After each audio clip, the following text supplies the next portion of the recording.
নমস্কার সকল শ্রোতা বন্ধুরা, আমি রাহুল আবারও চলে এলাম তোমাদেরই চ্যানেল গল্প বাক্স আমার নিয়ে। আমরা আমাদের শ্রোতা বন্ধুদের কাছে ক্ষমা চেয়ে নিচ্ছি। আমরা বেশ কিছুদিন যাবৎ ধরে কোনো গল্প আনতে পারিনি, কারণ আমরা কিছু প্রবলেমের মধ্যে দিয়ে ফেস করছিলাম। আশা করছি প্রবলেমটা পুরোপুরি মিটে গেছে এবং তোমাদের জন্য আবারও নতুন নতুন গল্প নিয়ে আসতে পারবো রেগুলারলি। তাই নতুন এবং পুরনো সব বন্ধুদেরকে জানাই শারদীয়ার শুভেচ্ছা, এবং যারা যারা এখনও পর্যন্ত আমাদের এই চ্যানেলটিকে সাবস্ক্রাইব করেননি অবশ্যই সাবস্ক্রাইব করে নোটিফিকেশান বেলটিকে অন করে দিন, যাতে আমরা গল্প দেওয়ার সাথে সাথেই তোমাদের কাছে গল্পটি পৌঁছে যেতে পারে। ঠিক তেমনই আজও একটি গল্প নিয়ে চলে এসেছি তোমাদের কাছে। গল্পটি অবশ্যই প্রাপ্তবয়স্ক বন্ধুদের জন্য, তাই অবশ্যই হেডফোন ইউজ করুন এবং ছোট বন্ধুরা গল্পটি থেকে দূরে থাকুন। আজকের গল্প দেবদূতি ভৌমিকের কলমে অচেনা মানুষ। অবশ্যই গল্পটিকে ভালোভাবে শুনুন এবং কমেন্টের মাধ্যমে আপনাদের মতামত জানান। শুরু হচ্ছে আজকের গল্প।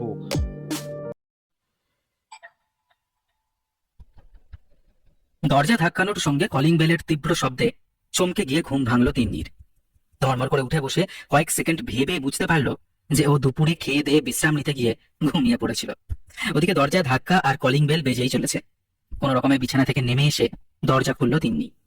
বাইরে দাঁড়িয়ে ওদেরই ফ্ল্যাটের কেয়ারটেকার রাজু। অবাক হয়ে তাকিয়ে রাজু বলল, ও বৌদি, ওই ট্যাঙ্ক পরিষ্কার করতে লোক এসেছে। ওই সন্ধ্যে 6টা অবধি জল থাকবে না, তাই বন্ধ থাকবে জল আর কি। আচ্ছা, ঠিক আছে, আমার জল তোলা আছে। ও বৌদি কি ঘুমিয়েছিলেন? অনেকবার বেল দিলাম তো দরজা খুললেন না, তাই জিজ্ঞেস করছি। সব ঠিক আছে তো এমনি? কেয়ারটেকারের কথা বলার ধরন তিন্নির খুব একটা ভালো লাগলো না। গম্ভীর মুখে বলল, হ্যাঁ, সব ঠিক আছে। কেন বলুন তো? না না বৌদি, তাই জিজ্ঞেস করছি। আচ্ছা, আমি এখন আসি। হ্যাঁ, আসি। রাজু চলে গেলে তিনি ভাবলো কেয়ারটেকারটা ভীষণ অদ্ভুত আচরণ করছিল, ইনকুইজিটিভ ভীষণ। 2-3 ঘন্টা জল বন্ধ থাকবে, তার জন্য এত হাঁক ডাকের কি প্রয়োজন?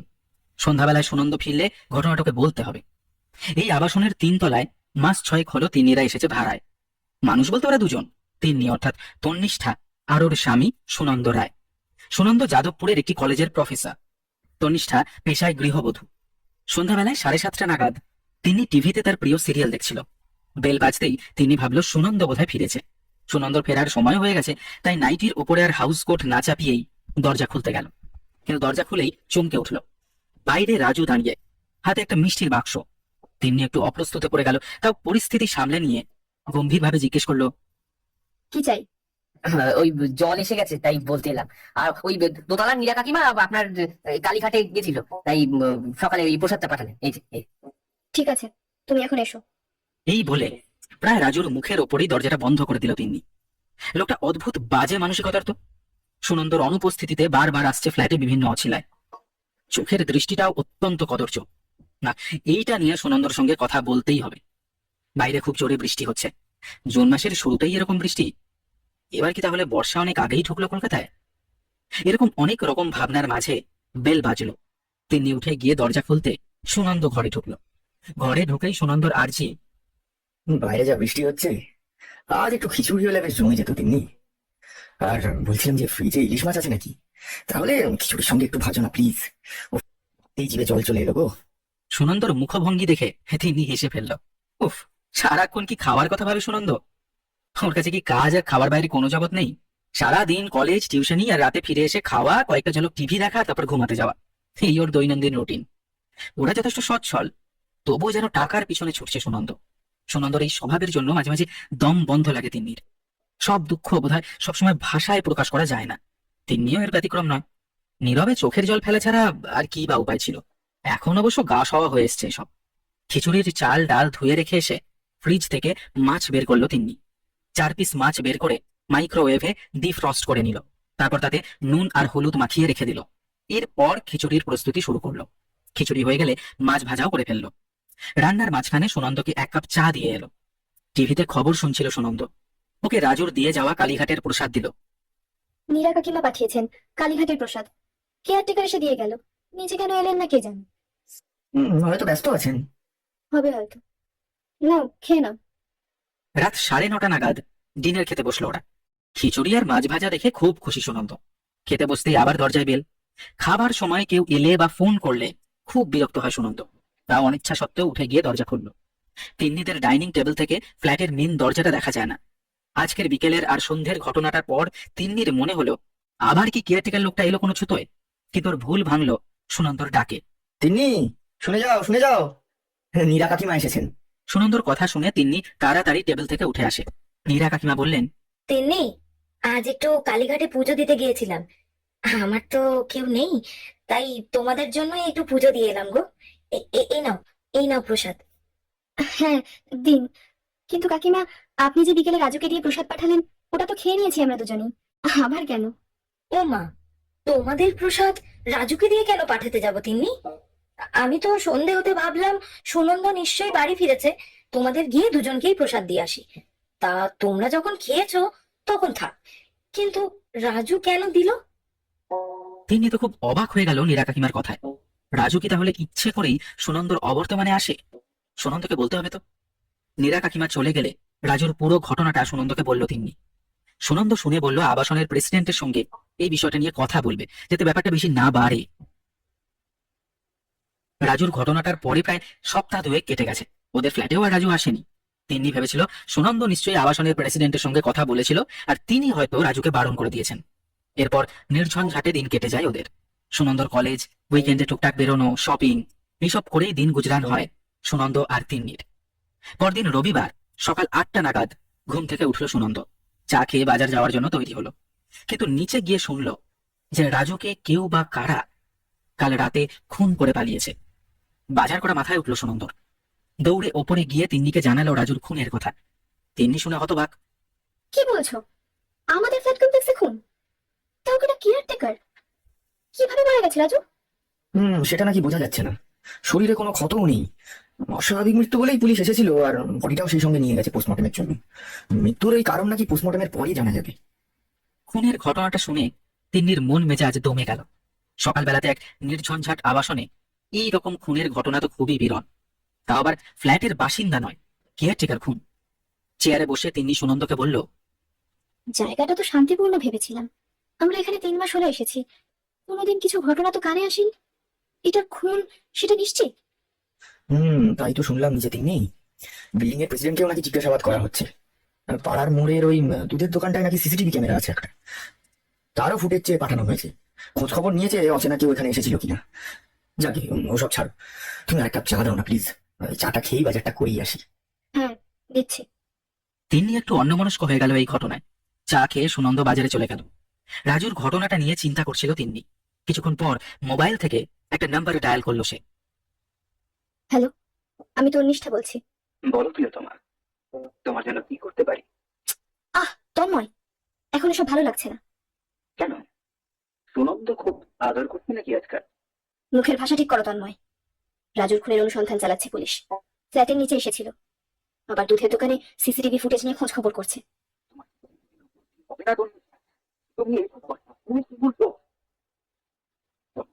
আজ বিকালে এই সামনে কফি হবে, তো 5টা নাগাদ দেখা হচ্ছে। 5টায় রাখি। ফোন রেখে তিন্নি পিছিয়ে যায় প্রায় মাস 6-7 আগের সময়। তন্ময় বসু তিন্নির আগের আবাসনের প্রতিবেশী। বাঘা যতীনের কাছে একটা জিমের ফিটনেস ট্রেনার। জিমে আলাপ, আর তারপর একই আবাসনের বাসিন্দা হিসাবে দুজনের পরিচয়।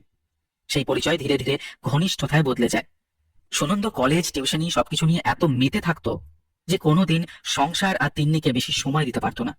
শরীরের আকর্ষণ বাড়িয়ে তুলতে, বাড়তি মেদ ঝরাতে তিন্নি বাঘা যতীনের কাছে ওই জিমে যোগদান করে। শুরুতে ভেবেছিল হয়তো ওর শরীরই আবেদন ফিরিয়ে আনবে ওদের দাম্পত্যের রসায়ন, কিন্তু আদতে তা হয়নি। উল্টে দিন দিন তন্ময়ের আকর্ষণ তিন্নিকে প্রভাবিত করে। দুজনে জিমে এবং তারপর বাইরে সময় কাটাতে শুরু করে। সম্পর্ক অন্তরঙ্গ হতে হতে হৃদয়ের গভীরতা ছাড়িয়ে শারীরিকভাবে ওরা দুজন জড়িয়ে পড়ে।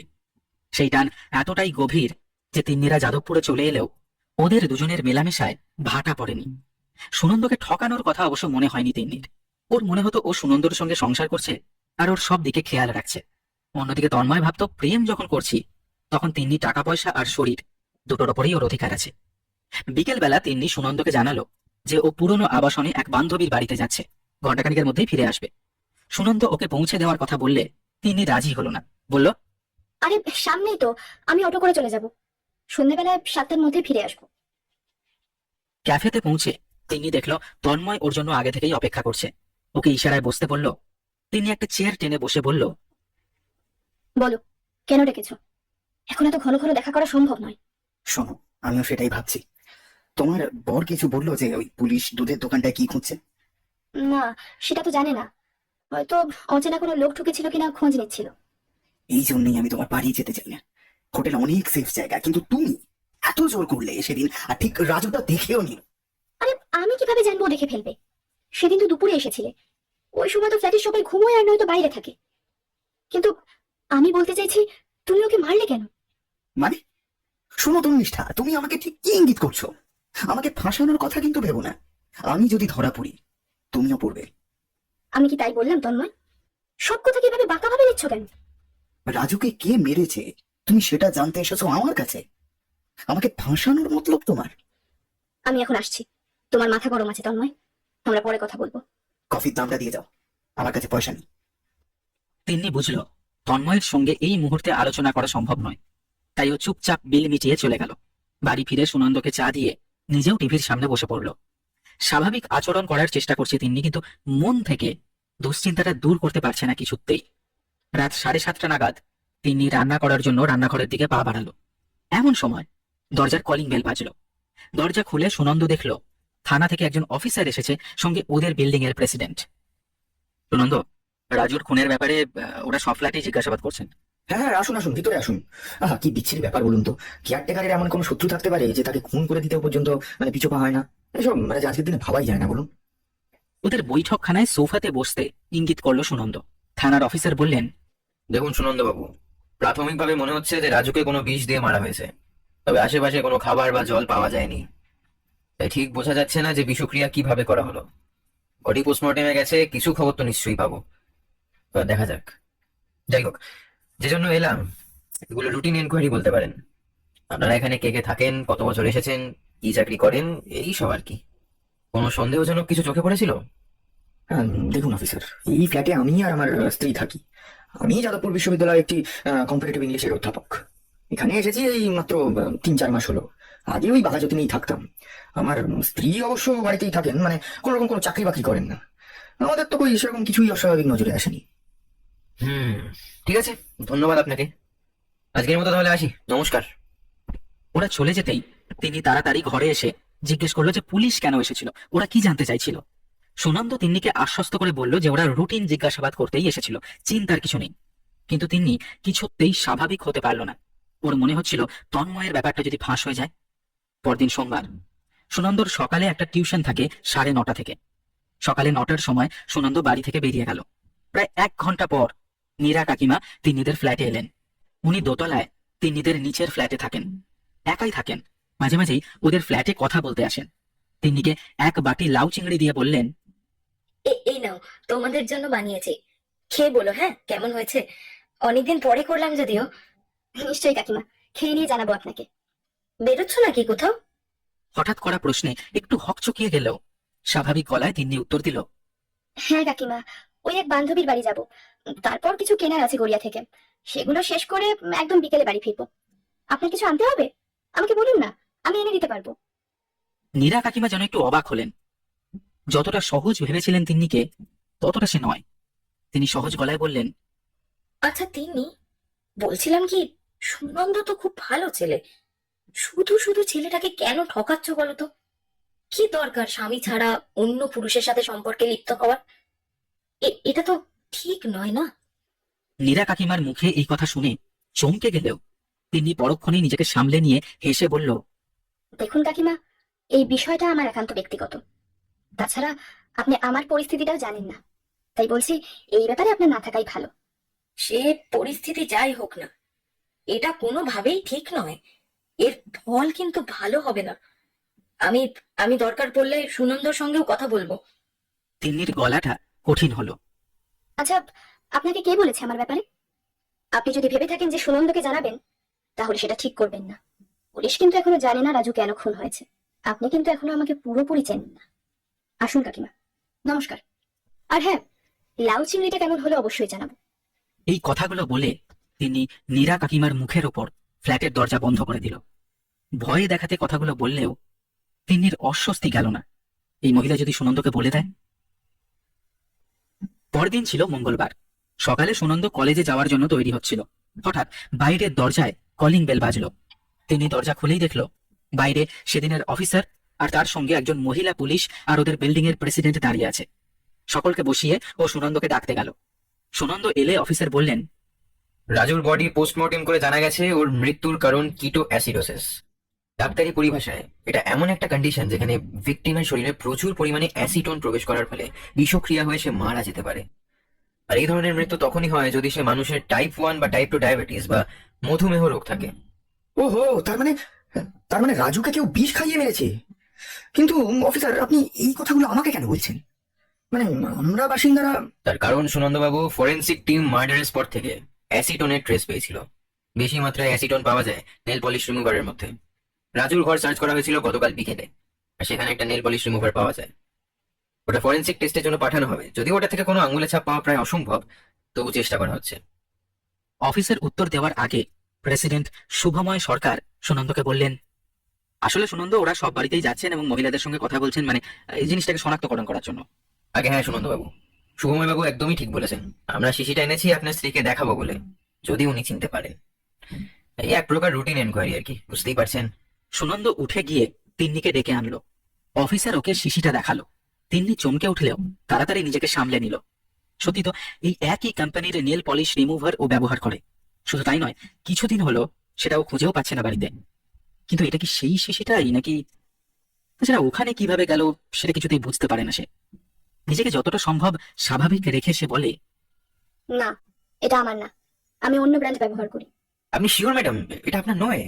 কি আশ্চর্য, বললাম তো এটা আমার না, আমি অন্য ব্র্যান্ড ব্যবহার করি। আচ্ছা ঠিক আছে, ধন্যবাদ ম্যাডাম। সুনন্দবাবু, আমরা উঠি আজকে। আপনাদের সহযোগিতার জন্য অত্যন্ত ধন্যবাদ। খুনি কিন্তু প্রচন্ড চালাক। সে জানতো যে রাজুর ডায়াবেটিস আছে, তাই এত পরিমাণে অ্যাসিডন শুঁকলে তার পরিণতি যে মৃত্যু, সেটা সে ভালোই জানতো। এখন কথা হচ্ছে খুনের মোটিভ কি। আপনারা অনুসন্ধান করে বের করুন সেটা। আসলে এরকম একটা ঘটনার পরে আমরা সকলেই খুব বিপন্ন বোধ করছি। আসলে এই জায়গাটাকে আমরা খুব শান্তিপূর্ণ ভেবেছিলাম, কিন্তু কিন্তু এখন তো দেখছি একদম। আপনি ভুল করছেন সুনন্দবাবু, এই জায়গাটা এখনো একই রয়েছে। রাজুর খুনের মোটিভ কিন্তু একান্তই ব্যক্তিগত। ঘর সার্চ করে আমরা একটা পকেট ডায়েরির হদিশ পেয়েছি। আশা করছি এখান থেকে নিশ্চয়ই কিছু উদ্ধার হবে।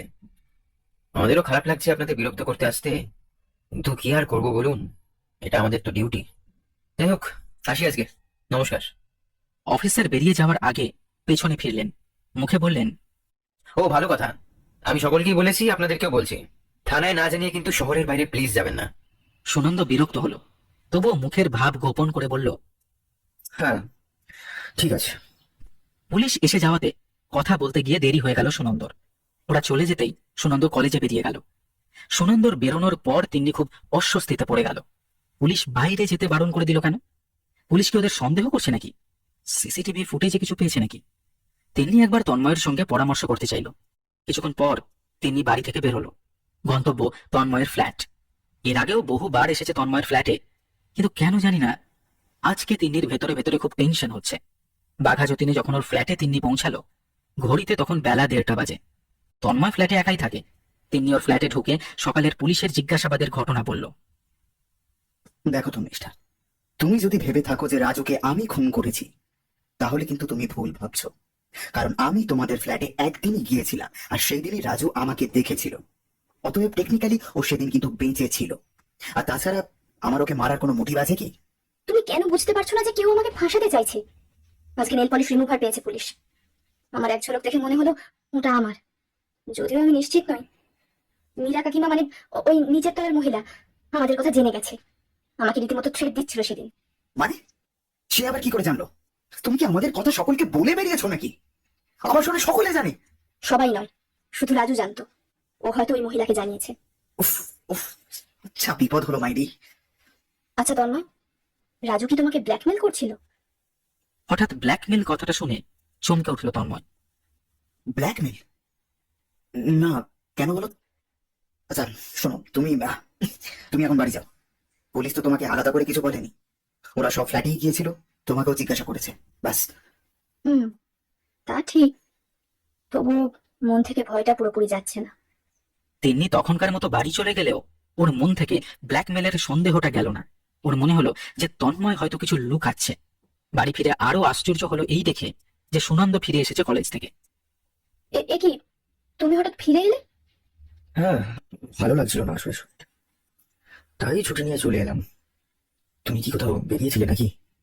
না, মানে হ্যাঁ, এই সামনে একটু দোকানে গিয়েছিলাম। তোমার কি হয়েছে? ডাক্তার ডাকতে হবে নাকি? না না, অত কিছু নয়, একটু ওই মাথাটা ব্যথা করছিল আর কি। যে ওই কাকিমার বাড়িতে গিয়ে বাম লাগিয়ে এসেছি। তিন্নি সুনন্দর কপালে হাত রেখে দেখল যে ওর জ্বর এসেছে কিনা। জ্বর নেই দেখে আশ্বস্ত হলো, কিন্তু মনে মনে সন্দেহ হলো যে মহিলা কি সুনন্দকে কিছু বলেছে।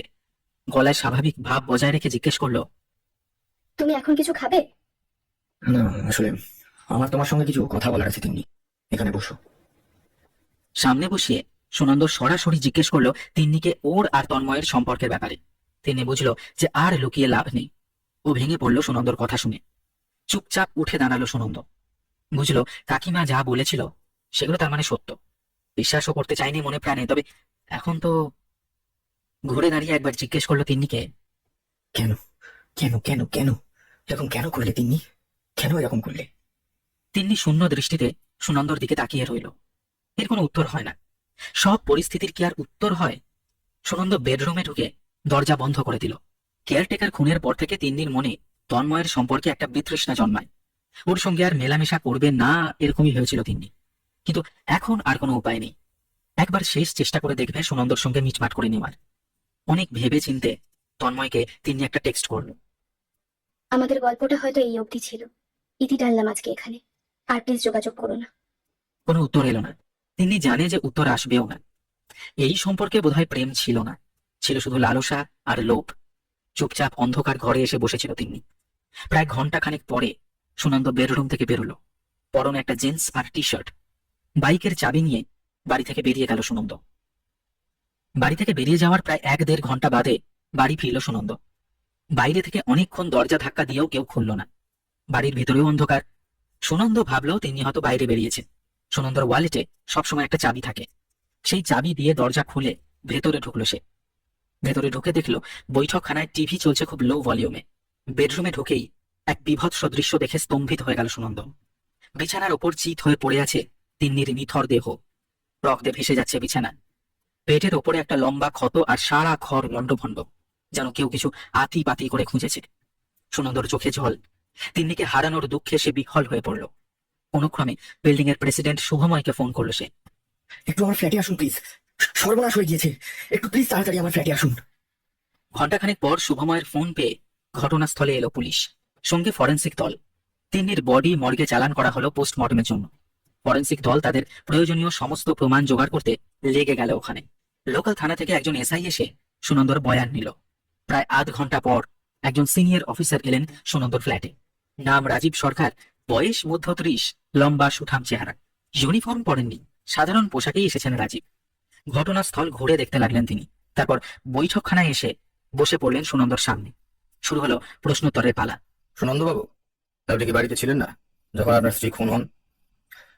আপনি না, আমি একটু বাইরে গিয়েছিলাম, ফিরে এসে দেখি এই কাণ্ড ঘটে গিয়েছে।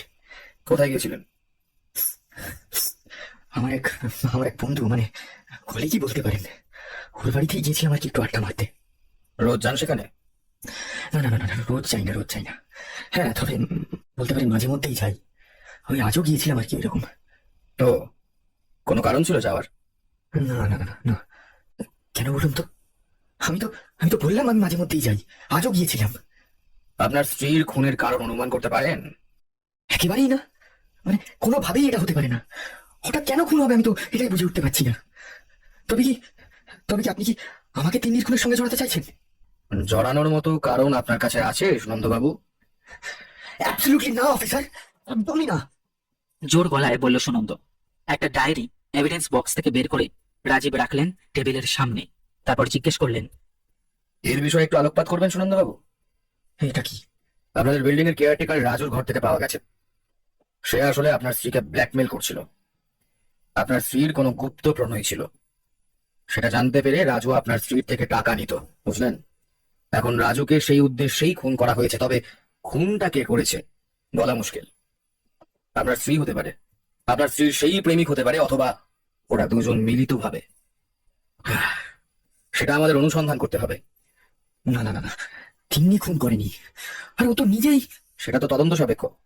তবে আপনার স্ত্রীর খুন সম্পর্কে আপনি কিছু বলুন। আশ্চর্য, আমি কি বলবো? আপনি কি আপনি কি তিন্নির মার্ডারের ব্যাপারে আমাকে সন্দেহ করছেন নাকি? সন্দেহের তালিকায় আছেন অবশ্যই, তবে আপনি একা না, আরো কেউ এই তালিকায় অন্তর্ভুক্ত হবে সেটা সময় বলবে। যাকে এখন বলুন তো, বাড়ি থেকে কিছু খোয়া গিয়েছে কিনা? আগে না, কিছু খোয়া যায়নি এখনো এখান থেকে। আলমারি বন্ধই ছিল, আর আমার বাড়িতে সেরকম কোনো ক্যাশ থাকে না। সামান্য গয়নাগাটি থাকে, কিন্তু সেসব থাকে ব্যাংকের লকারে। তবে আমার স্টাডিতে 3,000-এর মতন ক্যাশ ছিল, সেটা এখন খুঁজে পাচ্ছি না। অবশ্য অন্য কোথাও রেখেছি কিনা এই মুহূর্তে আমি সেটাও মনে করতে পারছি না যদিও। আচ্ছা বেশ, আমি একটু দেখে নিচ্ছি। আপনি কিন্তু আমাকে না জানিয়ে কলকাতার বাইরে যাবেন না। আপনার কি এই শহরে আর কোনো ঠিকানা আছে? না, কেন বলুন তো? এই ফ্ল্যাট তো আমরা সিল করে দেব। ইনভেস্টিগেশন যতক্ষণ না শেষ হচ্ছে, তাই ততদিন আপনাকে অন্য কোথাও থাকতে হবে। ঠিক আছে, আমি না হয় কোনো বন্ধুর বাড়িতেই থেকে যাবো ওই কয়েকদিন। এই শহরে আর আপনার কেউ থাকে না? আপনার মা বাবা কোথায়? আগে না, আমাদের জ্ঞাতি মোটামুটি সবাই দেশের বাড়িতেই থাকে, বাঁকুড়ায়। আমার বাবা গত হয়েছেন বেশ কয়েক বছর হলো, আর মা সেই থেকে দেশের বাড়িতেই থাকেন। আর আপনার শ্বশুর বাড়ির কেউ? তিনি আসলে অনাথ ছিল, মামার কাছেই মানুষ হয়েছে ও। উনি আসলে শিলিগুড়িতে থাকেন। তিন্নির মামা মামি আর ওর মামাতো ভাই, সে বোধহয় মামাতো ভাই বোধহয় বিদেশেই থাকে। হুম, ঠিক আছে, আপনি দেখুন কার বাড়িতে থাকবেন, তবে থানায় না জানিয়ে বাইরে যাবেন না। রাজীব এদিক ওদিক ঘুরে দেখতে লাগলেন। তার অনুসন্ধানী দৃষ্টিতে কিছু জিনিস নোট করে রাখলেন। ডাকাতির অ্যাঙ্গেল বাদ দেওয়াই যায়, কারণ ডাকাতির কোনো চিহ্ন নেই। লন্ডভন্ড হলেও ঘরে এমন কিছু প্রচুর টাকা পয়সা ছিল না। তাছাড়া সুনন্দর কথা অনুযায়ী বেশি ক্যাশ ছিল না, সোনার গয়না ব্যাংকের লকারে। তাহলে সেরকম বাড়িতে ডাকাতি হবে কেন? তার মানে এটা ডাকাতির কেস নয়, কেউ তন্নিষ্ঠাকে খুন করার উদ্দেশ্যেই ঘরে ঢুকেছিল। আর এখানে ফরেন্সিক টিমের প্রাথমিক অনুমান হলো ঘরে একাধিক লোক ঢোকেনি, একজন ঢুকেছে, কারণ আঙুলের ছাপ অনেক নয়। তাছাড়া নেই ফোর্সড এন্ট্রি, অতএব আততায়ী অপরিচিত নয়। কিন্তু কে সে? মার্ডার ওয়েপনটাও পাওয়া যায়নি। রাজীব ওখান থেকে বেরিয়ে গেলেন। পোস্টমর্টম না হওয়া পর্যন্ত কিছু করার নেই। পোস্টমর্টম রিপোর্ট বলবে যে ওয়েপনটা কি ছিল। পরের দিন সকালে রাজীব আবার ওই ফ্ল্যাটে এলেন। প্রথমে মেন গেটের সামনে রাখা কেয়ারটেকারের টেবিল থেকে তুলে নিলেন ভিজিটার্স রেজিস্টার। উল্টে পাল্টে সেটা দেখলেন। রাজুর খুনের দিন এই আবাসনে কেউ আসেনি বাইরে থেকে, অথবা সত্যি যে এসেছিল সে হয়তো কৌশলে এখানে এন্ট্রি করেনি, এড়িয়ে গিয়েছে। আর তন্নিষ্ঠা খুনের দিনে 201-এ কলের মিস্ত্রি এসেছিল, আর প্রেসিডেন্ট শুভময়ের বাড়িতে ওর গেস্ট এসেছিল। দুটো তথ্য আগের দিন সামন্ত ভেরিফাই করে গিয়েছে, নাথিং অ্যাবনর্মাল। এরপরে কমপ্লেন রেজিস্টার দেখতে লাগলেন রাজীব। 2-4খানা পুরোনো কমপ্লেন দেখলেন, রেজিস্টারটা সঙ্গে করে নিয়ে নিলেন। তদন্তে কাজে লাগতে পারে। পোস্টমর্টম রিপোর্ট আসতে দেরি আছে, তবে ডক্টর গাঙ্গুলির অনুমান খুন হয়েছে কোনো ধারালো অস্ত্র দিয়ে। ধারালো অস্ত্র বলতেই প্রথমে মাথায় আসে ছুরি। ডক্টর গাঙ্গুলির সঙ্গে আলোচনার সময় মাথায় এলো রান্নাঘরের ছুরির কথা। ফ্ল্যাটে ঢুকে সোজা কিচেনে ঢুকলেন রাজীব। সারা রান্নাঘর খুঁজেও এমন কোনো ছুরি পাওয়া গেল না যার কথা ডক্টর গাঙ্গুলি বলেছিলেন, অর্থাৎ যে ছুরির মুখটা খুব ধারালো আর ছুরির বাট মোটা। অবশেষে রান্নাঘরের কোণে একটা ছোট্ট বাক্সের ভেতর থেকে বের হলো এরকম একটা ছুরি। ছুরিটা সামনে নিয়ে দেখতে গিয়ে হঠাৎ একটা ক্ষীণ দুর্গন্ধ পেলেন রাজীব, কিন্তু ছুরির বাটে কোনো রক্তের দাগ পেলেন না, হয়তো ধোয়া হয়েছে। ছুরিটা ফরেন্সিকের প্রমাণ হিসাবে সঙ্গে নিয়ে নিলেন তিনি। তারপর ফ্ল্যাট থেকে বেরিয়ে গেলেন। গন্তব্য ডক্টর গাঙ্গুলি। ওনাকে দেখাতে উনি বললেন, আকার দেখে তো এটাই মার্ডার ওয়েপন বলে মনে হচ্ছে। দেখুন একটা গন্ধ রয়েছে, খুব ক্ষীণ, বুঝতে পারছি না। আচ্ছা, আমি তোমার জন্য একবার কেমিক্যাল অ্যানালিসিসে পাঠাচ্ছি, তবে সরকারি রিপোর্ট কিন্তু আমি দেবো না, আনঅফিসিয়ালি বলবো, বুঝেছো? থ্যাংক ইউ স্যার, আমার ওতেই হবে। আচ্ছা বুঝো, আমি এটা দিয়ে আসি। পোস্টমর্টম রিপোর্টটা আসতেও তো অবশ্য টাইম লাগবে। আমার তদন্তের স্বার্থে তথ্য জরুরি, রিপোর্ট পরে হলেও চলবে। ডক্টর গাঙ্গুলির সঙ্গে কথা বলে রাজীব বিকেলের দিকে থানায় ঢুকলেন। ঢুকেই ডেকে পাঠালেন এসআই সামন্তকে। সামন্ত এই কেসের আইও। ওকে বললেন সুনন্দর ফ্ল্যাটে গিয়ে ভালো করে সার্চ করতে, যে ব্রোমোড সিসের কোনো ওষুধ বা মলম আছে কিনা। বাড়িতে জুতোর র্যাক চেক করতে, যে সুনন্দ বা তন্নিষ্ঠার জুতোয় কোনো উৎকট গন্ধ আছে কিনা। সুনন্দর ফ্ল্যাটে অনুসন্ধান করেও কিছু পাওয়া গেল না যা থেকে এই প্রমাণ হয় যে ওই বাড়িতে কারুর ব্রোমোড সিস আছে। ফোন করে সেই কথা রাজীবকে জানাতে উনি বললেন, ঘোর সামন্ত, আততায়ী তার মানে বাইরের কেউ, কিন্তু তন্নিষ্ঠার পরিচিত, কারণ ফোর্সড এন্ট্রি ছিল না। হ্যাঁ, তার মানে স্যার তন্নিষ্ঠার যার সঙ্গে অ্যাফেয়ার ছিল। ভেরি গুড সামন্ত। কিন্তু স্যার এই লোকটার তো কোনো ট্রেস নেই। এক কাজ করো, তুমি এখন কোথায় আছো? স্যার এই সুনন্দর ফ্ল্যাট থেকে বেরিয়ে আপনাকে কল করছি। বেশ, তুমি একবার তন্নিষ্ঠার সিডি নিয়ে থানায় এসো। আর ওর মোবাইল ফোন থেকে কিছু পাওয়া গেল? স্যার পুরো ফোনটা হার্ড রিসেট করা হয়েছে, কিচ্ছু নেই, call log message gallery nothing. ফোনটা বারান্দার ফুলের গাছে টবের ভিতর পুঁতে রাখা ছিল, অতএব হাতের ছাপ পাওয়ার আশাও কম। হুম, তার মানে আমাদের সোশ্যাল মিডিয়া অ্যাকাউন্ট ধরে এগোতে হবে। সুগন্ধ স্যার আজব লোক, আধুনিক সময় জন্মেছে, শুধু একটা সোশ্যাল মিডিয়া অ্যাকাউন্ট অব্দি নেই। হোয়াটসঅ্যাপ আছে অবশ্য, কিন্তু ব্যবহার অনেক কম। স্ত্রীর সোশ্যাল মিডিয়া অ্যাকাউন্ট সম্বন্ধে কোনো ধারণাই নেই, তবে শুনেছিল নাকি ফেসবুক করতো মাঝে মাঝে। আর টিডিআর তো এখনো আসেনি স্যার, কালকে পাবো। ঠিক আছে, কাল নিয়ে এসো তবে। আর এর মধ্যে তন্নিষ্ঠার সোশ্যাল মিডিয়া দেখো, যদি কোনো ক্লু পাওয়া যায়। রাখছি। পরদিন সন্ধ্যাবেলায় প্রায় আধ ঘন্টা ধরে তিন্নির কল ডিটেল নিয়ে সামন্ত আর রাজীব দেখলো। একটা নাম্বার পাওয়া গেল, যা থেকে মাঝে মাঝে কল হয়েছে, আবার তন্নিষ্ঠাও কল করেছে। সামন্ত রাজীবকে এই নাম্বার নিয়ে জিজ্ঞেস করতে রাজীব বললেন, রেয়ার, কিন্তু একটা প্যাটার্ন রয়েছে। দেখো দেখো, কলগুলো 3-4 দিন অন্তর হয়েছে, কিন্তু বেশিরভাগ সময় হয়েছে দুপুরবেলা, এবং বেশিক্ষণ কথা হয়নি, 3 থেকে 4 মিনিট। আর একটা ব্যাপার লক্ষ্য করো, এটা ছাড়াও একটা নম্বরে কল হয়েছে, তবে সেখানে দিনের অন্য সময়েতেও কল হয়েছে, এবং কখনো 5 মিনিট, কখনো আধ ঘন্টা, কখনো 2-1 মিনিট। এই নাম্বারটা হতে পারে তন্নিষ্ঠার মামার বাড়ির কারোর। আমি যদিও এটা নিয়ে চিন্তিত নই, তবু বলছি, দুটো নম্বর নিয়ে খোঁজ দিয়ে আমাকে জানাও। নম্বর দুটোর লাস্ট লোকেশন আমার চাই। ঠিক আছে স্যার, আমি সব খোঁজ নিয়ে আপনাকে 2 দিনের মধ্যে জানাচ্ছি। ফোন থেকে কিছু পাওয়া গেল? না স্যার, এখন অব্দি কিছু না। সুনন্দর ব্যাপারগুলো ভেরিফাই করেছো? সব ঠিকই আছে স্যার, বন্ধুর বাড়িতে খোঁজ নিয়েছিলাম, পারফেক্ট অ্যালিবাই। অবশ্য লোক লাগিয়েও খুন করতে পারে। না, সেই সম্ভাবনা বাদ দেওয়া যায়, কারণ ফোর্সড এন্ট্রি ছিল না। তিন্নির মৃত্যুর পর প্রায় 7 দিন কেটে গিয়েছে। যেদিন তিন্নি খুন হলো তার পরদিন থেকে সুনন্দ নীরা কাকিমার বাড়িতেই থাকছে। নীরা কাকিমা সুনন্দকে সন্তানের মতো স্নেহ করেন। তন্নিষ্ঠার মৃত্যুতে সুনন্দ খুব মানসিকভাবে ভেঙে পড়েছিল। কাকিমা অনেক সান্ত্বনা দিয়ে বুঝিয়ে পরের দিন থেকে আবার ওকে কলেজে পাঠিয়েছেন। কলেজে গিয়ে লোকজনের মধ্যে থাকলে মনটা ভালো থাকবে। উনি এখন সুনন্দর দেখাশোনা করছেন, আর ওপরে সুনন্দ তন্নিষ্ঠার ফ্ল্যাট খালি পড়ে আছে শুধু ভয়াবহতার চিহ্ন নিয়ে। একদিন সকালে সুনন্দ কলেজ যাওয়ার জন্য তৈরি হচ্ছিল। সেই সময় রাজীব সরকার আর এসআই সামন্ত দুজনে নীরা কাকিমার ফ্ল্যাটে আসে। রাজীব নীরা কাকিমার বৈঠকখানায় বসে বললেন, নমস্কার ম্যাডাম, আমি রাজীব সরকার, লোকাল থানা থেকে আসছি। আপনাকে রাজুর খুনের ব্যাপারে জিজ্ঞাসাবাদ করার ছিল। হ্যাঁ বলুন, কে জানতে চান? যে খাতাটা আমরা রাজুর ঘর থেকে খুঁজে পেয়েছি, তাতে যে হাতের লেখা আছে, সেটা আসলে আপনার হাতের লেখা। আর ওদের রাজু কাউকে ব্ল্যাকমেল করেনি। অবশ্য ইচ্ছা হয়তো ছিল, কিন্তু সুযোগ হয়নি। এবার প্রশ্ন হচ্ছে যে এই রাজুকে খুন করার পিছনে আপনার মোটিভ কি ছিল? আপনি আপনি কিসব উল্টোপাল্টা বলছেন অফিসার? আমি রাজুকে খুন করেছি? আর কিসের ডায়েরির কথা বলছেন আপনি? রাজুর ডায়েরির কথা বলছে ম্যাডাম। রিপোর্ট বলছে আবাসনের কমপ্লেন রেজিস্টারের হাতের লেখা আর রাজুর ডায়েরির হাতের লেখা একই ব্যক্তির। আর তার থেকে কি প্রমাণ হয়? আর আপনাকে কে বললো ওগুলো আমার লেখা? আমাকে শুভময় বাবু কনফার্ম করেছেন যে এটা আপনার লেখা। কিন্তু আপনি কি বলতে চাইছেন, আপনার হয়ে কমপ্লেন রেজিস্টারে লিখতো রাজু? সেই রাজু যে নিজের নামটুকু সই করতে পারতো কিনা সন্দেহ। আর কিছু কি লিখতে জানতো সে, তাও আবার বাংলা ইংরাজি শব্দ মিশিয়ে। ওদের কথার মাঝে সুনন্দ বলে উঠল, রাজীব বাবু, আপনি রাজুর মার্ডারের রহস্য নিয়ে যতটা দৌড়ঝাঁপ করছেন, এর 10% যদি আপনি তিন্নির মৃত্যুর রহস্য নিয়ে তদন্ত করতেন, তাহলে হয়তো সে অপরাধী এতদিন ধরা পড়ে যেত। আমরা বসে নেই সুনন্দ বাবু, তন্নিষ্ঠার মৃত্যু নিয়েও আমরা তদন্ত করছি। দয়া করে আমাদের কাজে বাধা দেবেন না। সুনন্দ চুপ করে যেতে রাজীব তার অনুসন্ধানে মন দিলেন। তিনি আবার মিসেস নীরা দত্তর দিকে তাকিয়ে বললেন, আপনি তিন্নির বাড়ি থেকে ওর নেল পলিশ রিমুভারটা কখন নিলেন? আমি কিছুই বুঝতে পারছি না। আপনারা এখন আসুন, সুনন্দ কলেজ বেরোবে। রাজীব এবারে ধৈর্য হারালেন, গলার স্বর চড়িয়ে বললেন, আপনি বসুন, সুনন্দর কলেজ পরে হবে।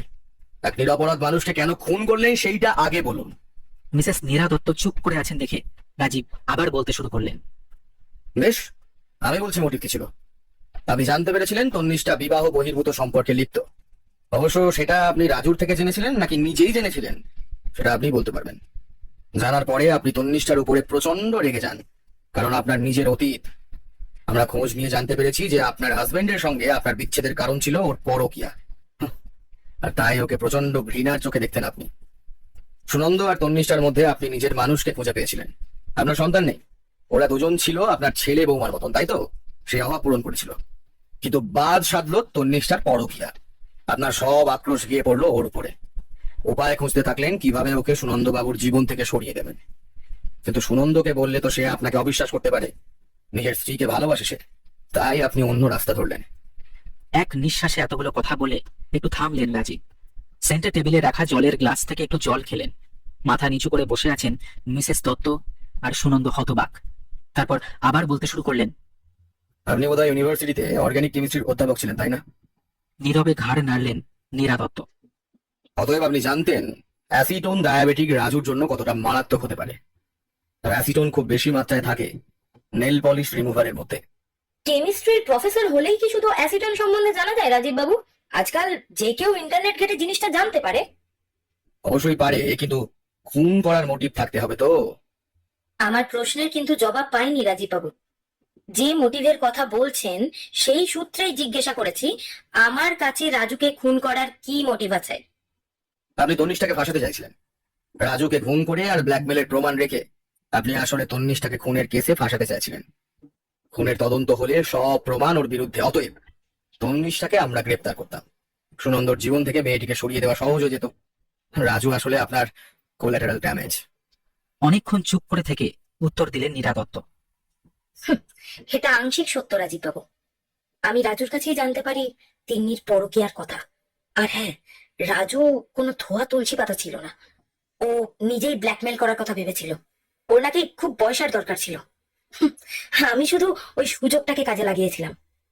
রাজুর সঙ্গে গল্পের ছলে আমি ওর দুরভিসন্ধির কথা বুঝতে পেরেছিলাম।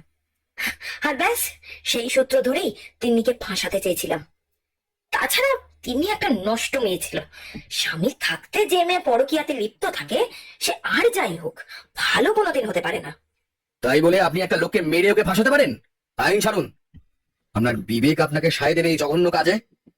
নারী কিংবা পুরুষ ব্যভিচারী হলে আর তার পৃথিবীতে বেঁচে থাকার কোনো অধিকার নেই।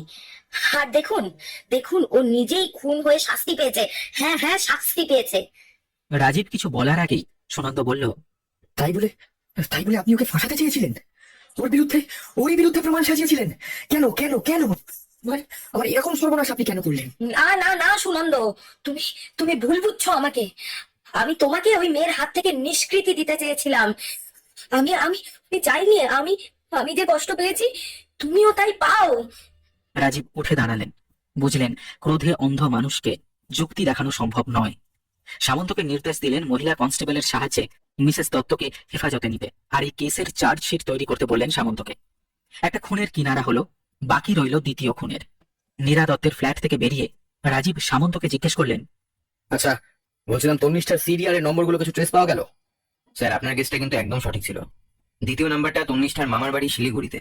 গুড। আর প্রথম নম্বর? স্যার, এটা তো সবকিছু গুলিয়ে দিল কেমন একটা। ওয়াই? স্যার, এই নাম্বারটা তন্নিষ্ঠা রায়ের নামে। উনি দুটো জায়গায় দুটো আলাদা সিম নিয়ে কি করছিলেন সেটা তো বুঝতে পারছি না। সামন্ত, তুমি কি দুর্দান্ত খবর দিলে ভাই। এই নাম্বারটার লাস্ট লোকেশন নিঃসন্দেহে সুনন্দর ফ্ল্যাটের আশেপাশে হবে। আর এই লোকটাই আমাদের খুনি সামন্ত। এই লোকটাই, he is the murderer. Let's track him by hook or by crook. Sir, কি করে বুঝলেন? ইটস সিম্পল সামন্ত। তন্নিষ্ঠার সঙ্গে যার অ্যাফেয়ার ছিল সে নিজেকে লুকিয়ে রাখতে চাইতো, তাই যোগাযোগের জন্য তন্নিষ্ঠার অন্য নম্বরটা ব্যবহার করত। কোনো তদন্ত হলেও যাতে সে অন্তরালেই থেকে যায়। হয়তো এই মেলামেশার উদ্দেশ্য ছিল শুধুমাত্র ব্ল্যাকমেল। আমার দরকার এই নম্বরের last location. Okay sir. Sir, একটা প্রশ্ন ছিল। বলো। স্যার, আপনি কি করে বুঝলেন যে রাজুর খুনের ব্যাপারে ইন্টারনালি কেউ যুক্ত? আমরা অ্যাসিটন পাওয়ার পর যদিও তন্নিষ্ঠাকেই সাসপেক্ট করেছিলাম। সামন্ত, আমার প্রথম খটকা রাজুর খুনের মোটিভ নিয়ে। একটা বিল্ডিং কেয়ারটেকারকে কেউ খুন কেন করবে? কেন? যেখানে খুনের আগে বা পরে কোনো ফ্ল্যাটে কোনো চুরি বা ডাকাতি কিচ্ছু হয়নি। তাহলে অন্য কোনো কারণে তাকে মারা হয়েছে, যার মধ্যে ব্ল্যাকমেল একটা বড় কারণ হতে পারে। কিন্তু হয়তো সে আবাসিকদের কারোর কোনো গুপ্ত খবর জেনে গিয়েছিল, তাই না? দুপুরে থানার দোকানের সামনে বসে রাজীব ভাত খাচ্ছিলেন, এমন সময় সামন্ত ফোন করলো।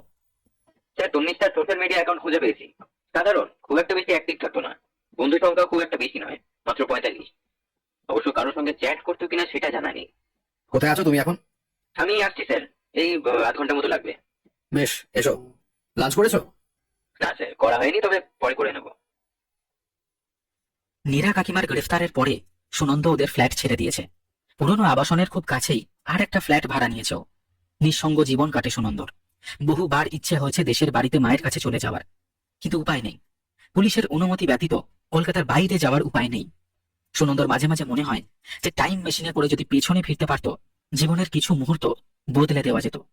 তিন্নির খুনের পর শামীমের সঙ্গে কথাও হয়েছিল এই বিষয়ে। শামীম বলেছিল, ভাই আমার কথা শোন, তুই ভাবির সঙ্গে একবার কথা বল। আমি ওকে অনেকদিন চিনি, আমার সত্যি মনে হয় না she can do such things. হয়তো ফেঁসে গিয়েছে, তুই নেভার নো। ভাই তুই পুরো ব্যাপারটা একবার দেখ, একবার কথা বলুন। সেই সময় কোনো উত্তর ছিল না সুনন্দর কাছে। ও নিজেও জানতো না সঠিকভাবে, যেটুকু জানতো সেটুকু শুনেছিল নীরা কাকিমার কাছে। তখন নীরা কাকিমার কথায় ওরও বিশ্বাস জন্মেছিল যে রাজুকে হয়তো তিন্নিকে আর একটু সময় দেওয়া উচিত ছিল ওর।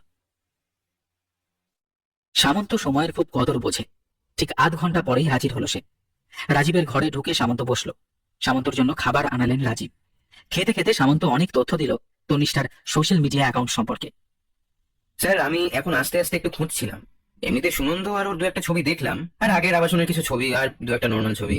এইসব খুব একটা অ্যাক্টিভ ছিলেন না দেখে বোঝা যায়। গত বছরই অগাস্ট নাগাদ তন্নিষ্ঠা জিমে যাতায়াত শুরু করেছিলেন, তবে বেশি দিন যাননি। তার মাস দুই পরেই বর্তমান আবাসনে চলে এসেছিলেন। এতক্ষণে রাজীব চেয়ারে মাথা হেলান দিয়ে চোখ বুজে চুপচাপ শুনছিলেন সামন্তর কথা। জিমের কথা শুনেই চমকে তাকালেন সামন্তর দিকে। দাঁড়াও সামন্ত, জিমের কিছু খোঁজ পেয়েছো? মানে কোন জিম? হ্যাঁ স্যার, মানে নাম লেখা ছিল একটা ফটোতে। কিন্তু কেন আপনি হঠাৎ এরকম ভাবে চমকে উঠলেন কেন? কারণ আমি সুনন্দর রান্নাঘরে অনেক গ্রিন টি ব্যাগ আর প্রোটিন শেক দেখেছিলাম। ওই বাড়িতে কেউ ডায়েট কন্ট্রোল করতো নিয়মিত ভাবে। কয়েকটা ব্যায়াম করার ম্যাটও দেখেছিলাম ওই ফ্ল্যাটে। আচ্ছা, এই জিমের ফটো আছে? আচ্ছা স্যার, এই তো, এই নিন দেখুন। এক্সেলেন্ট সামন্ত। ও স্যার, আরেকটা কথা, ওই নাম্বারটার কল ডিটেল আর লাস্ট লোকেশন পেয়েছি। লাস্ট লোকেশনটা সুনন্দর ফ্ল্যাটের আশেপাশে, তারপর থেকে নাম্বারটা সুইচ অফ। কল ডিটেল মামুলি, তবে যে কটা কল হয়েছে বেশিরভাগ তন্নিষ্ঠার প্রথম নম্বরে। টেক্সট মেসেজ কম, কিন্তু একটা খুব জরুরি, যেখানে তন্নিষ্ঠা এই সম্পর্ক ভাঙতে চেয়েছেন। Very good. আমার স্থির বিশ্বাস এই নতুন নম্বরও তোলা হয়েছিল তন্নিষ্ঠা জিমে ভর্তি হবার পর। একেবারেই তাই স্যার। দেখে সামন্ত, তন্নিষ্ঠার সোশ্যাল মিডিয়া অ্যাকাউন্ট আমাদের তুরুপের তাস হবে বলেছিলাম না? ওটাই শেষ হাতিয়ার আততায়ীকে ট্র্যাক করার। এক কাজ করো, জিমে খোঁজ নাও। আমাদের অপরাধী ওখানেই লুকিয়ে আছে। তবে সাবধানে অনুসন্ধান চালাও, কেউ যেন টের না পায়, নইলে পাখি ফুরুত হয়ে যাবে, বুঝলে? তন্ময় বাঘাযতীনে যে জিমে ইনস্ট্রাক্টর ছিল, সেখানে সামন্ত এক কনস্টেবলকে পাঠালেন জিমে ভর্তি হতে। 2-3 দিন সে ছদ্মবেশে অনুসরণ করলো তন্ময়কে। তারপর খবর পাঠালো সামন্ত স্যারকে। খবর পাঠানোর পরে রাজীব স্যারের নির্দেশে তন্ময়কে থানায় তুলে আনলো সামন্ত। ইন্টারোগেশন রুমে এক প্রশ্নোত্তরের পালা চালালেন রাজীব। শুরুতে কিছুতেই খুনের কথা স্বীকার করতে রাজি ছিল না তন্ময়। ব্রোমোডসিসের কারণে জিমে থাকা ওর জুতো মোজা আর লকার থেকে পাওয়া ওষুধের সব স্যাম্পল সংগ্রহ করেছিল পুলিশ ফরেন্সিক এভিডেন্সের জন্য। অনেক তর্কাতর্কির পর রাজীবের কাঠিন্যের কাছে শেষ পর্যন্ত হার মানল তন্ময়। কপালের ঘাম মুছে চেয়ারে বসলেন রাজীব। বলো বলো, কেন করলে তন্নিষ্ঠাকে খুন? গত বছর আমাদের জিমে আসে তন্নিষ্ঠা। আমার সেই সময় টাকা পয়সার প্রয়োজন ছিল। ওর সঙ্গে আমি ভাব করি, একটা সম্পর্ক তৈরি হয় আমাদের মধ্যে, অবশ্য একতরফা। আমার বাড়তি খরচ আর ফুর্তির টাকার যোগান দিত ও। কিছুদিন পরে বাঘা যতীন থেকে ও যাদবপুরে চলে গেল। রোজ দেখা হতো না, তবুও সম্পর্ক টিকে ছিল। আমি মাঝে মধ্যে দুপুরে ওর ফ্ল্যাটে যেতাম। সবই ঠিকঠাক যাচ্ছিল, কিন্তু হঠাৎ একদিন ওদের কেয়ারটেকার আমাকে ওর ফ্ল্যাটে ঢুকতে দেখেছিল। তারপর সে বোধহয় ওকে ব্ল্যাকমেল করতে চেষ্টা করে। সেই লোকটাকে আবার কেউ ছেড়ে দেয়। আমি ভেবেছিলাম তিন্নি করেছে, আর তিন্নি ভেবেছিল আমি। ওই ঘটনার পর থেকে একটা অদ্ভুত ব্যবহার করতে থাকে আমার সাথে। আমার সঙ্গে সম্পর্ক শেষ করে দেবে বলে টেক্সটও করে। আমার হাত থেকে টাকার সোর্স বেরিয়ে যাচ্ছে দেখে আমি রিস্ক নিয়ে বোঝাতে গিয়েছিলাম, কিন্তু সে তখন সতী সাবিত্রী সাজার চেষ্টা করেছিল। আমি আমার কাজ সেরে চলে এসেছি। বেশ করেছি, আমার সঙ্গে ঘুরে আনন্দ করে যখন ইচ্ছা হবে আমাকে জীবন থেকে ছেড়ে ফেলে দেবে। ফ্ল্যাটেও পেয়েছিলাম আর ছুরির বাটেও পেয়েছিলাম বন্ধুটা। হ্যাঁ, আমার ব্রোমোডসিস আছে। আমি খুন করতে চাইনি, তৈরি হয়েও যাইনি তন্নিষ্ঠার ফ্ল্যাটে। কথা কাটাকাটি হতে আমার মাথা গরম হয়ে গিয়েছিল। তখন রান্নাঘরে ছুরি দিয়ে ফিঙ্গারপ্রিন্ট আটকাতে পায়ের মোজা ব্যবহার করেছিলি। এক টানা এতগুলো কথা বলে থামলো তন্ময়। রাজীব চেয়ার ছেড়ে উঠে দাঁড়ালেন। সামন্তকে ওর স্টেটমেন্ট রেকর্ড করতে বললেন। উইটনেস পাওয়া মুশকিল এই কেসে, তাই সার্কামস্ট্যান্সিয়াল এভিডেন্সের ভিত্তিতে এই কেসটা সাজাতে হবে। থানা থেকে বেরিয়ে পড়লেন রাজীব। ফোন করলেন সুনন্দকে। হ্যালো সুনন্দ বাবু, একবার থানায় আসতে পারবেন? আপনার স্ত্রীর খুনি ধরা পড়েছে। ফোন রেখে একটা সিগারেট ধরালেন। ধূমপান ছাড়ার চেষ্টা করছেন, কিন্তু হয়ে উঠছে না। মন চিন্তামুক্ত হলো কেসটা শেষ হতে। তবে সেই সঙ্গে একটু ভারাক্রান্তও বটে। মানুষে মানুষের সম্পর্কের জটিলতার কোনো শেষ নেই। তন্নিষ্ঠা দোষ করেছিলেন বটে, কিন্তু তার জন্য প্রথমে ওকে খুনের কেসে ফাঁসানোর চেষ্টা, আর পরে নিজের কুকীর্তি যাতে ফাঁস না হয়ে যায় সেই জন্য ওকে খুন করে ফেলা হলো। মানুষের মন যে কত রকমের প্যাঁচ কষতে জানে, মনোবিজ্ঞানের মোটা মোটা বইয়ের পাতাও তার হদিস দিতে পারে না। মুখ থেকে একটা ধোঁয়ার রিং ছাড়লেন আকাশের দিকে তাকিয়ে। গোধূলি বেলার আকাশে ঢলে পড়া সূর্যের সঙ্গে মেঘেদের আনাগোনা শুরু হয়ে গিয়েছে। আজকের গল্প এই পর্যন্তই। এতক্ষণ ধরে আপনারা শুনছিলেন দেবদূতী ভৌমিকের কলমে অচেনা মানুষ। গল্পটি আপনাদের কেমন লাগলো অবশ্যই জানাবেন কমেন্টের মাধ্যমে। আপনারা যদি কমেন্টের মাধ্যমে আপনাদের মতামত জানান, আমরা সেই হিসেব মতন আমাদের ভুলগুলোকে শুধরে নিতে পারি।